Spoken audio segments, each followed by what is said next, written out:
What kind of man builds mountains out of human skulls and then commissions poets to sing about paradise? And how could one empire, born in blood and conquest, become the unlikely spark that ignited one of the greatest renaissances in Persian history? Welcome to the entire history of the Timurid Empire, Tamerlane's Pyramid of Skulls, and the Persian Renaissance. It's the late 14th century. Across the windswept plains of Central Asia, a storm is brewing. A crippled warrior from the steppe, his leg shattered in battle, his mind sharp as steel rises from obscurity. His name, Timur, or as Europe would come to fear him, Tamerlane. They say his armies left deserts filled with bones, yet his palaces shimmered like mirages of heaven.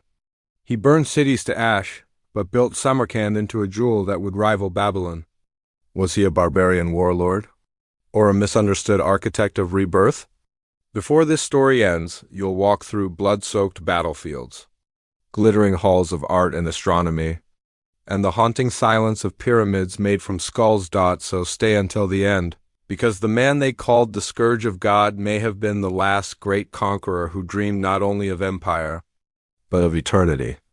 The rise of Timur from nomadic warrior to empire buildr.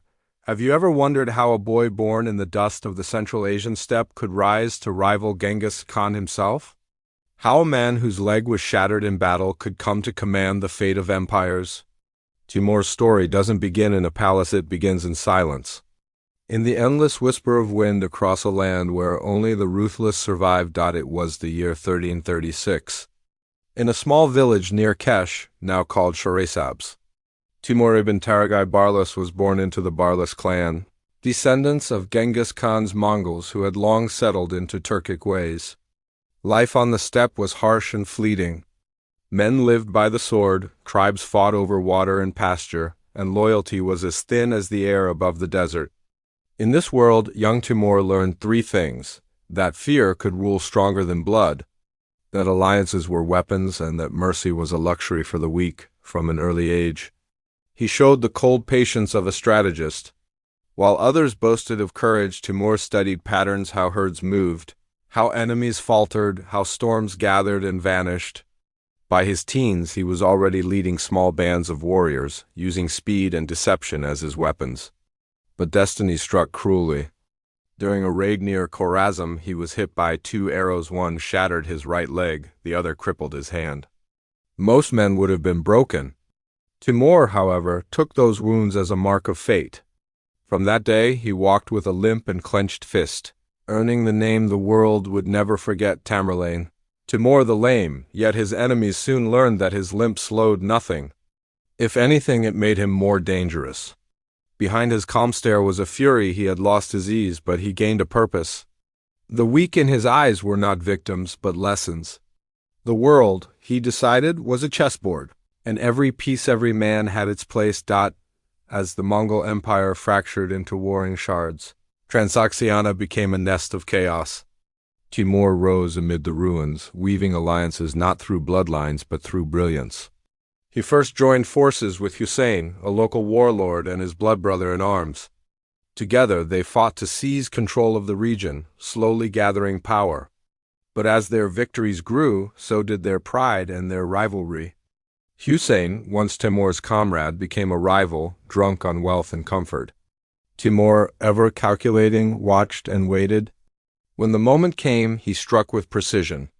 Hussein fell, his dream ended, and Timur seized both his throne and his widow Sarai Mulkhanum, a princess of the house of Genghis Khan. That marriage was not just a union, it was a coronation. Through her lineage, Timur claimed descent from the great Khan himself. The world might not have accepted a limping commoner as emperor, but the husband of a Jenghizid princess? That was another matter. And so, in 1370, Timur declared himself ruler of the Chagatai lands and made Samarkand his capital. Samarkand was nothing special than a modest city and a sea of steppe, but in Timur's imagination it was destiny's stage. He vowed to make it the Pearl of the East, a city that would outshine Baghdad, Delhi, even Constantinople. He began to summon artisans, scholars, and builders from across his growing realm. But to build such a city, he first needed the wealth of others. So Timur rode out to take it. His first campaigns were in the surrounding lands Khorasan, Fergana, and Persia. His armies were swift, ruthless, and disciplined.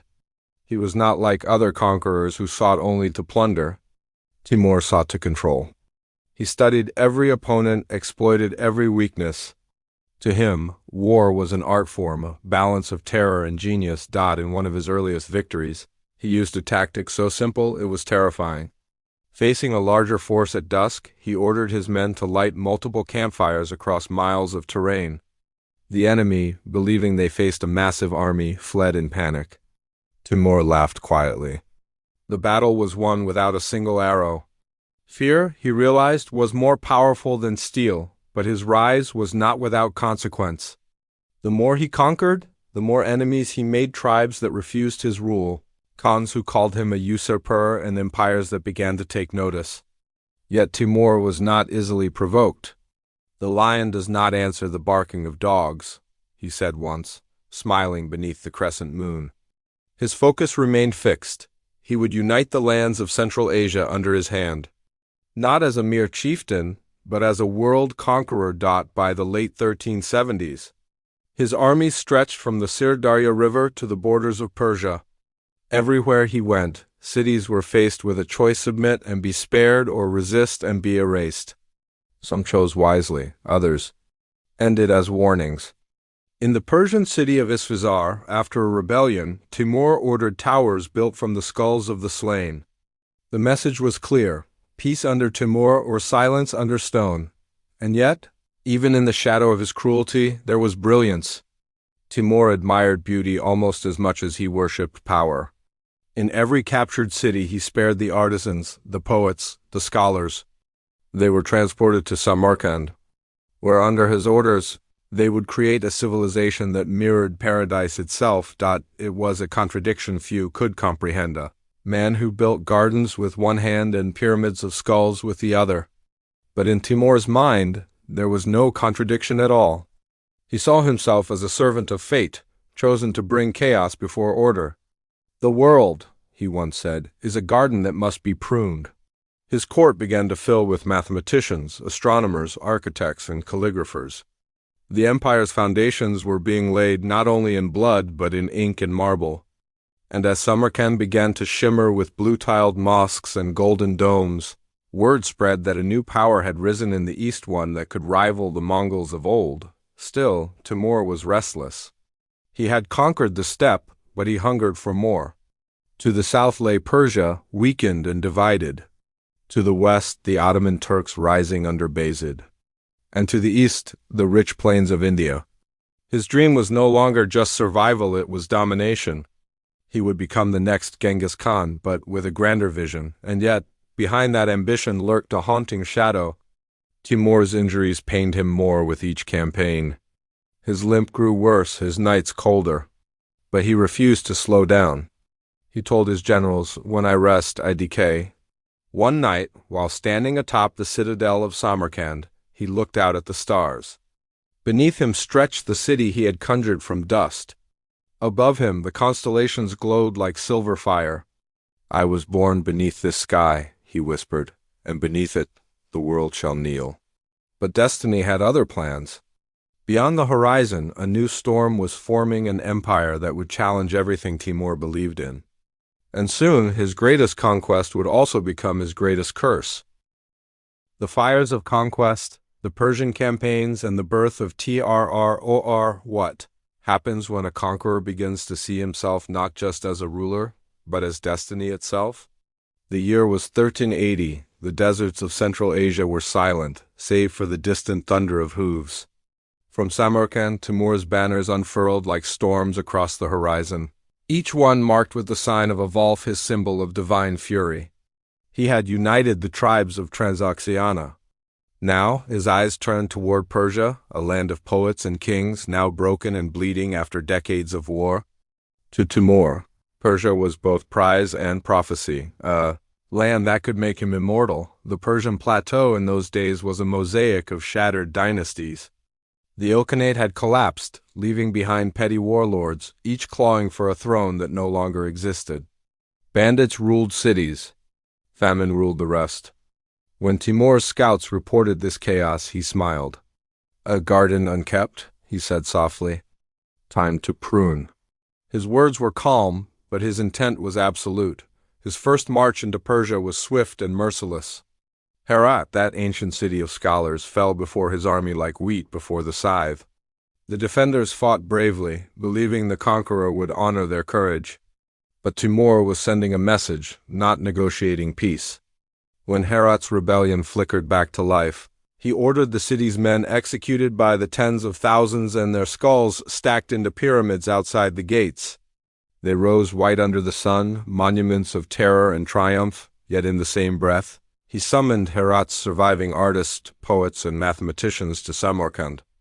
"Those who build," he said, "belong to me as much as those who destroy." It was a paradox that baffled his enemies. The butcher of Herat was also its patron. Each campaign deepened the myth of Timur. His soldiers, drawn from every tribe and tongue, became instruments of his vision. He rode at the front, his limp hidden by the rhythm of his horse, his eyes sharp beneath a crown of fur and gold. He promised his men the spoils of the world, but to Timur, plunder was secondary. He was chasing legacy, a name that would echo with Genghis Khan's. By 1383, his conquests had consumed all of eastern Persia. The kingdom of Sistan was next, ruled by a defiant prince who refused Timur's terms. When Timur demanded surrender, the prince sent only laughter in reply. The next morning, Timur's army surrounded the city like a tightening fist. For 3 days and nights, the walls trembled under siege engines and fire. When the city fell, Timur ordered it razed to the ground. The prince's skull was gilded and placed in Timur's war tent as a silent reminder of what defiance cost, but Persia was vast, and its heart was still beating in the west in the lands of Shiraz and Isfahan. These cities, known for their beauty and intellect, had been spared the worst of war. When Timur approached, he sent envoys offering peace in exchange for submission. Some rulers bowed and sent tribute, desperate to save their cities. But Isfahan resisted. Its people rose against Timur's garrison, killing his soldiers in the streets. The response came like a storm from hell. Timur returned to Isfahan with his full army, encircling the city with fire. The rebellion was crushed within hours. Then came his command, 1 head for every house. His men obeyed. When it was over, the skulls of 70,000 citizens were piled high into gleaming pyramids outside the gates. The wind howled through them like the whisper of ghosts, and yet, amid the carnage, Timur's architects took note of the city's domes, its marble, its calligraphy. "We will build greater than this," Timur said, "and they will come to marvel, not to mourn." Back in Samarkand, the captive stonemasons, painters, and engineers were set to work. They designed mosques that shimmered in turquoise, arches that seemed to float on air. The city began to glow like a mirage of paradise. From its markets to its minarets, Samarkand became both dream and declaration. Timur was not just conqueror, he was creator. By 1386, the entire Persian world was under his heel. But Timur was restless. Conquest had become his addiction. His court chroniclers wrote that when he slept, he dreamed of cities aflame, of banners fluttering over foreign towers. He believed himself chosen by the heavens to restore order through destruction. In his words, "Where I pass, the earth trembles. Where I rest, the world kneels." It was during this campaign that a strange event deepened his legend. As he approached the city of Tabriz, a violent sandstorm swept across the plains. His men begged to turn back, fearing divine wrath. Timur, half blind from the sand, raised his hand toward the storm and shouted, "If I am favored by heaven, let this wind be my herald." The storm passed within minutes. To his men it was a miracle. To Timur, confirmation that he walked beneath the hand of destiny. Tabriz fell, soon after, surrendering without a fight. Here Timur revealed the other side of his rule. Instead of slaughter, he offered mercy. The city's artisans were honored, its markets reopened, its scholars welcomed. For the first time, Persia felt the strange rhythm of his empire: cruelty followed by splendor, terror followed by peace. People began to whisper that perhaps Timur's destruction was a path to renewal, that in his fury lay a kind of divine order. But even as he conquered Persia, Timur's gaze turned outward. Beyond its mountains lay more kingdoms, more challenges to his name: the Golden Horde in the north, India to the east, and the mighty Ottomans to the west. Each was a crown he had yet to claim. His advisors urged caution, warning that Persia still needed time to heal. Timur only smiled. "The stars," he said, "do not wait for the wounded." And so he prepared his armies once again. New recruits flooded in, drawn by tales of gold, glory, and divine favor. His banners darkened the horizon as they marched toward the Caucasus, leaving behind cities that sparkled by day and whispered by night. Yet somewhere deep inside, Timur began to feel the cost of his ambition. His body ached, his leg throbbed like a curse, and the desert wind seemed colder than before. But he could not stop. "When the lion grows old," he told his son, "the jackals come." He would rather burn the world than show weakness. By the end of the 1380s, the Persian campaigns had transformed him. No longer a nomadic warlord, Timur now ruled an empire stretching from the Caspian to the Indus. The name Tamerlane spread across continents, a shadow whispered in fear and awe. To Europe, he was the new scourge of God. To Persia, he was both destroyer and rebuilder. And to himself, he was destiny made flesh, but his story was far from over. In the distance lay India, a land of unimaginable riches and a sultan who refused to bow. Timur's next march would lead him through rivers of fire, to a city of elephants and gold where faith, fury, and fortune would clash in one of history's bloodiest reckonings. The storm of Delhi, the fall of empires, and the rise of FEA have you ever heard the sound of an empire collapsing? It doesn't happen with a single roar, it begins with the trembling of men's hearts. In 1398, those tremors began to echo across the plains of India, as the name Tamerlane crossed its northern borders like a whisper of doom. To the people of Delhi, he was only a rumor then, a distant monster from the deserts beyond Persia. But rumors, as history teaches us, are only the shadows of truth. And the truth was galloping toward them. Cloaked in dust and destiny, Timur had conquered Persia, crushed its defiance, and turned its ruins into jewels for Samarkand. But even in triumph, he felt restless. He had proven himself the master of the West. Now he longed to test his might against the East. India called to him, a land fabled for its treasures, its elephants, its cities of marble and gold. Yet what drew him most was not greed, but faith. He saw the Sultan of Delhi, Nasir ad-Din Mahmud Tughlaq, as a false Muslim ruler, one whose court was corrupt and whose laws mocked divine order. Timur would march not only as conqueror but as avenger. Or so he told himself when his army gathered at the Oxus River. It looked less like a host of men and more like a force of nature. 200,000 soldiers, armored horses, and war elephants captured from Persia's frontiers all moved under banners of scarlet and black. Timur rode at the center, his limp steady, his eyes sharp and unreadable. To his men, he seemed carved from the same dust they marched through, ancient and indestructible. Crossing into India was no easy feat. The mountains of the Hindu Kush loomed like walls of stone and death. But Timur's genius thrived in the impossible.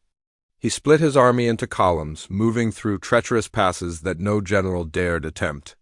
Many men froze or fell, but Timur pressed on, whispering, "A conqueror who stops at mountains deserves no empire." When they finally descended into the Punjab, his soldiers found themselves staring at lands bursting with life-green fields, flowing rivers and cities that shimmered like jewels. To men who had lived on the steppe, it seemed paradise, but paradise in Timur's world was always something to conquer. The first to fall was the fortress of Tulamba. Its garrison resisted, thinking Timur was just another raider. Within hours, the walls were breached and the defenders slaughtered. From there, his army advanced toward Multan and Lahore, spreading terror before them. Refugees flooded south, carrying tales of horsemen who turned the earth red, of pyramids made from human heads. In Delhi, Sultan Mahmud Tughlaq struggled to believe what he heard. The Sultanate was already fragile, its treasury drained by civil wars, its soldiers unpaid. His viziers urged him to negotiate. His pride refused. "Delhi has stood for centuries," he declared. Who is this crippled Mongol to threaten her walls? That arrogance would cost him his throne. By December 1398, Timur reached the outskirts of Delhi. His army camped along the banks of the Yamuna River, facing the Sultan's forces across the water. The air was thick with the smell of smoke and fear. The Sultan's army, though large, was disorganized elephants adorned in gold and silk, archers trembling behind their bows. Timur watched from his hilltop and saw their weakness. "They decorate their beasts," he said, "but forget to train their men." The next morning he struck. His strategy was brutal simplicity: break the elephants, break the men. As the Sultan's elephants charged, Timur ordered camels loaded with oil and straw to be set on fire and driven toward them. The burning animals ran screaming into the enemy lines, spreading chaos. The elephants panicked, trampling their own soldiers. Then Timur's cavalry struck from both flanks, surrounding the Sultan's forces in a deadly crescent. Within hours, the army of Delhi was shattered. The Sultan fled into the city, abandoning his men to die. Timur entered Delhi not as an invader, but as judgment itself. The city's gates opened in silence. For a brief moment, he declared mercy. "No blood shall be shed if the city remains calm," he announced. But Delhi was a city of 1,000,000 souls, and fear breeds madness. That night, rioters attacked Timur's garrisons. The next morning, he unleashed hell. From sunrise to sunset, Delhi burned. His soldiers slaughtered men, women, and children alike, piling their bodies in the streets. Chroniclers wrote that the screams echoed for 3 days. When it ended, the city was a graveyard, its markets looted, its palaces turned to ash. Timur's men counted nearly 100,000 dead. In the center of the city, he ordered pyramids of skulls raised once more, as both warning and signature. Yet even amid this devastation, Timur's contradictions showed. He spared the scholars, the architects, the calligraphers, sending them back to Samarkand. The loot from Delhi was beyond imagining: gold, gems, silks, elephants, entire libraries. It took hundreds of wagons to carry the wealth north. But more than the treasure, Timur carried a vision. He saw himself as the hand of destiny, destroyer of the corrupt, purifier of the world. Before leaving, he visited the great mosque of Delhi, where he prayed in silence. To some, it was hypocrisy. To Timur, it was victory offered to God. When he mounted his horse to depart, Delhi lay behind him in ruin, a jewel crushed in the palm of power. The march back to Samarkand was a procession of triumph. His soldiers sang of Delhi's fall. His chroniclers inked his glory. But there was unease among his sons and generals. Each victory seemed to pull Timur further from humanity. He no longer spoke of kingdoms or politics, only of destiny, prophecy, and eternity. He had begun to believe he was chosen not just to rule the world, but to reshape it. As the army crossed back through the mountains, Timur rode alone for long stretches, silent, wrapped in thought. His limp was worse now, his health failing, but his spirit only burned brighter. The empire he had forged was vast but fragile, held together by his will alone. His sons eyed each other warily, already dreaming of succession. Timur, though, was not done. There was still one rival left, a ruler who would test his strength like none before: the Ottoman Sultan. Bayezid the Thunderbolt. When Timur returned to Samarkand, the city erupted in celebration. Gold from India filled its treasuries. Artisans built new domes and gardens that made the capital glow like a heavenly vision. For a moment, Timur stood at the pinnacle of human power. Yet deep within him, the question remained: was he building an empire, or merely carving his name into the bones of the world? In the winter of 1399, as snow fell softly on Samarkand's marble courtyards, Timur gathered his council. His eyes gleamed with the old fire. "The West still breathes," he said quietly. "The Ottomans think themselves lions. It is time the lion limped to their gates." And so the conqueror turned his gaze toward Anatolia, where 2 worlds, East and West, were destined to collide. What followed would be a clash so cataclysmic that even history itself seemed to hold its breath. The Battle of Ankara, the clash of titans, and the shattering of Empires. What happens when 2 unstoppable forces finally meet? When the desert storm of the East collides with the thunder of the West? The year was 1402, the place Anatolia, the heart of the Ottoman realm, and at its center two conquerors stared toward each other across the horizon. Timur, the aging master of the steppe, and Bayezid I, the sultan they called Yildirim, the thunderbolt. It was a duel written in the language of destiny. Timur, now in his late 60s, had conquered more lands than any man alive. His empire stretched from India to Syria, from the Caspian to the Persian Gulf. His banners fluttered like shadows across continents. But power for Timur was never enough. His mind still burned with the need to test himself against men, against empires, against time itself. Bayezid was no ordinary opponent. He was swift, ruthless, and fearless, a man who had united the fractured Turkish beyliks into the rising Ottoman Empire.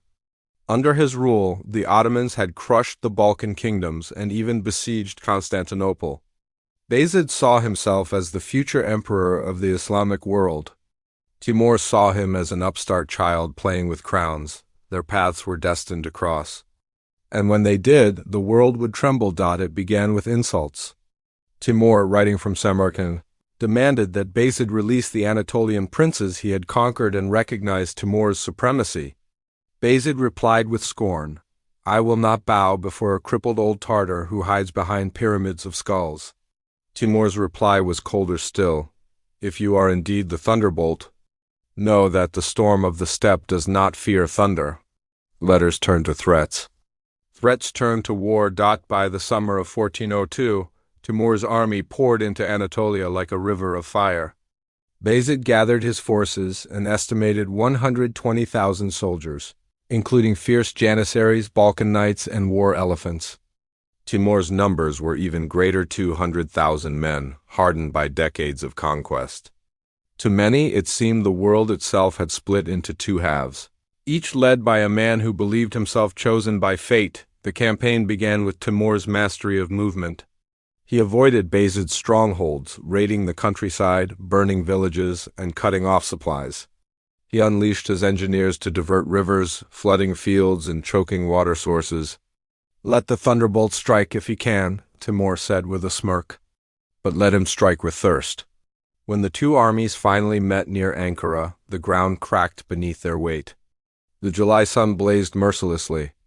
Bayezid's men were exhausted, parched, and surrounded by dust. Timur, on the other hand, had chosen his ground carefully. His soldiers rested beside hidden wells, their horses fresh and their morale unbroken. The dawn of battle was thunder without rain.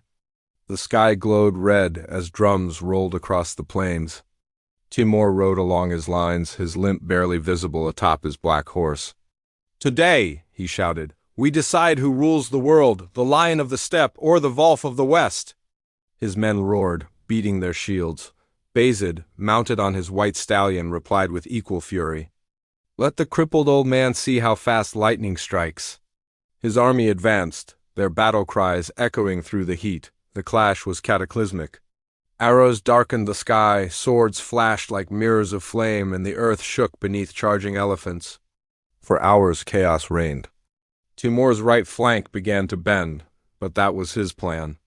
Like Genghis Khan before him, he feigned retreat, drawing Bayezid's cavalry into a trap. Then came the turning point.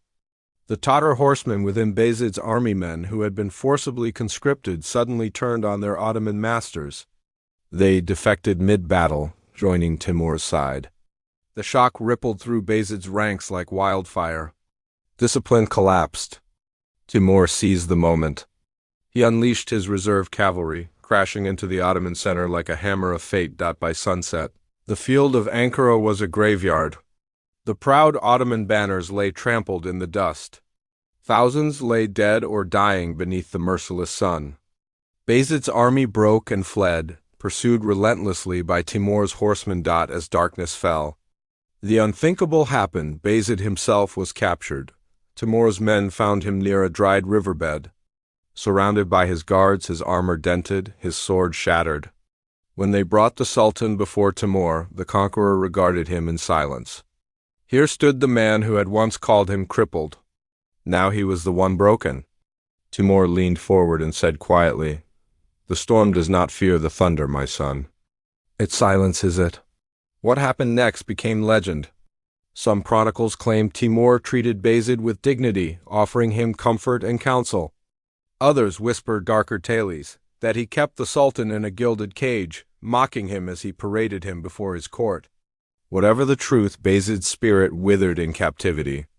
Within a year he was dead, some say of illness, others of humiliation. The victory at Ankara shook the world. The mighty Ottoman Empire, unstoppable for decades, collapsed into civil war.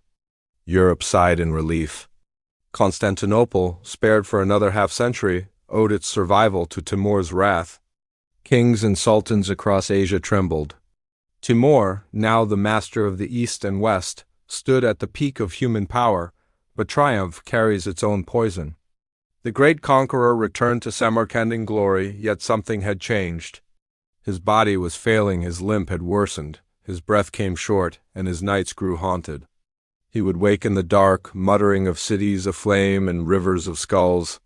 His chroniclers noticed a new silence in him, a shadow of reflection. Had he gone too far? Had his conquests brought order or only ashes? Still, he could not stop. His ambition, like a dying star, burned brightest before extinction. In 1404, even as the world lay prostrate before him, Timur announced one final campaign, his boldest and most impossible dream, the invasion of China. He claimed that heaven itself had whispered to him that no empire could be eternal until it had conquered the Middle Kingdom. Old, frail, and nearly blind in one eye, he prepared once more to ride out. His generals begged him to rest. His sons quarreled over succession. The empire, vast and glittering, stood on the edge of disunity. But Timur, ever defiant, raised his hand and said, "While I breathe, the world is not yet conquered." As he set out into the freezing winter of Central Asia, snow blanketing the land like a shroud, his men followed him one last time. Their leader, the man who had turned cities into cemeteries and deserts into kingdoms, was marching into legend. But the steppe that had birthed him was waiting to reclaim him. The death of a conqueror, the fall of Timur, and the birth of his eternal legacy. What happens when the man who believed he could conquer the world finally meets the one enemy no sword can defeat? It was the winter of 1404, and the air over Samarkand was cold and heavy with omen. The old lion was stirring again. Timur Tamerlane, now nearly 70 years old, frail and limping more than ever, refused to rest. His doctors pleaded, his sons quarreled, his generals despaired. Yet he would not listen. His gaze had turned eastward once more, toward China, the final unconquered realm. "I began my life beneath these stars," he said quietly one night, "and I will end it beneath them. But not before I make them mine." Even in his twilight, Timur's preparations for war were staggering. His empire, the greatest of its age, stretched from the Black Sea to the Indus, from the Persian Gulf to the steppes of Siberia. Samarkand was overflowing with wealth, gold from Delhi, silks from Persia, jewels from the Ottoman courts. His artisans built monuments that glittered like heaven's gates. Yet amidst this splendor, the old conqueror remained restless. He could not sit on a throne while one frontier remained unconquered. By late 1404, the largest army Timur had ever assembled began to form, over 200,000 soldiers, engineers, and scholars, all ready to march east toward the Ming dynasty. In his mind, it was not a war of greed, but of destiny. China, he declared, had grown decadent, its rulers weak, its spirit stagnant. "I will bring them back to the order of the world," he said. But those who looked into his weary eyes saw something else, an obsession, a fire consuming the last of his life. The march began in December. The air was bitter, the roads frozen. Snow fell like white ash over the caravan of war. Timur rode in a golden litter, wrapped in furs, his breath visible in the cold. His limp was severe now. His hands trembled. Yet his voice still commanded obedience. "Forward," he told his soldiers, "for to stop is to die." As they crossed the Sir-Darya River, the cold deepened. Horses collapsed, men froze in their sleep, food dwindled. The campaign had barely begun, yet already nature was winning. Still, Timur refused to turn back. He would die moving forward, not standing still. In February 1405, the army reached the small town of Otrar, near the Chinese frontier. There, the storm inside him broke. One morning, Timur could not rise. Fever gripped his body, his breath came shallow and rasping. His generals gathered around his tent, uncertain and afraid. Outside, the wind howled across the steppe like a morning song. Inside, the greatest conqueror of the age lay dying. He called for his grandson, Pir Muhammad, and whispered, "Do not let my empire fall to dust. Keep the world trembling at our name." He tried to rise once more, perhaps to give another order, perhaps to look east toward the land he would never see. But the strength that had carried him through 4 decades of war was gone. On the night of February 17, 1405, Timur died. The man who had turned the earth into his battlefield, who had left behind rivers of blood and towers of bone, met the stillness he had long defied. Outside, the soldiers did not weep, they were too stunned to believe it. For so long, Timur had seemed immortal. Now the desert wind whispered through his empty tent, and the legend was gone. The army halted where it stood. No one dared march east without him. Slowly, they turned back toward Samarkand, carrying his body under banners blackened with frost.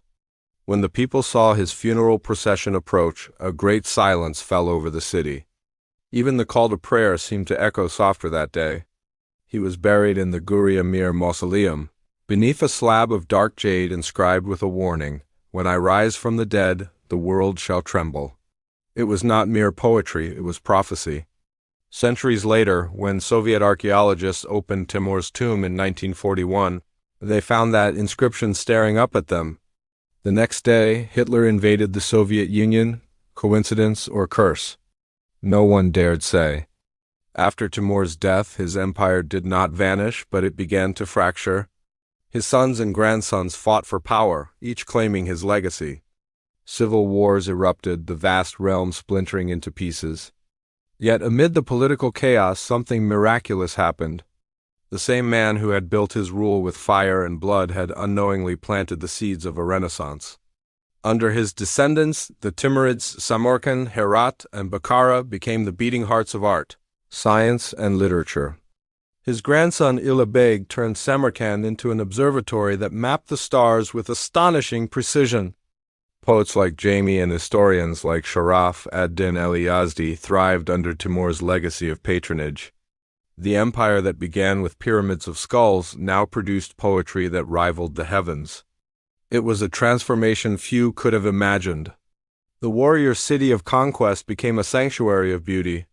The same empire that once terrorized the world gave birth to the Persian Renaissance, the flowering of architecture, mathematics, and philosophy that would later inspire empires from Mughal India to Safavid Iran.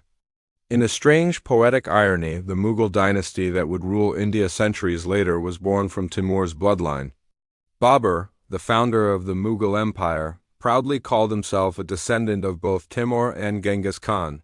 Through him, Timur's legacy would stretch across the centuries, shaping half the world's history long after his bones had turned to dust. Yet for all his glory, Timur remains a mystery, a man of contradictions. He was both destroyer and creator, barbarian and visionary, monster and muse. He burned cities yet built paradise. He slaughtered nations yet revived civilizations. In his own words, to build an empire, one must destroy the world. Perhaps he truly believed that from ruin comes beauty. As centuries passed, the deserts reclaimed his roads. The empires he crushed rebuilt themselves, and the echo of hooves faded into legend. But the paradox of Tamerlane endures. In every stone of Samarkand's shining domes, in every page of Persian poetry, in every chronicle that speaks his name, the shadow of that limping conqueror remains half feared, half admired. History still cannot decide whether he was a tyrant or a genius. But perhaps that's the secret of his immortality. He defied definition. He was the storm that thought itself divine, the cripple who shook the world. And maybe somewhere in the silence of his jade tomb, beneath the turquoise domes he once dreamed into being, the old lion still sleeps, waiting for the day his empire rises again. And the world remembers the name Timur, the man who turned death itself into legacy. The end.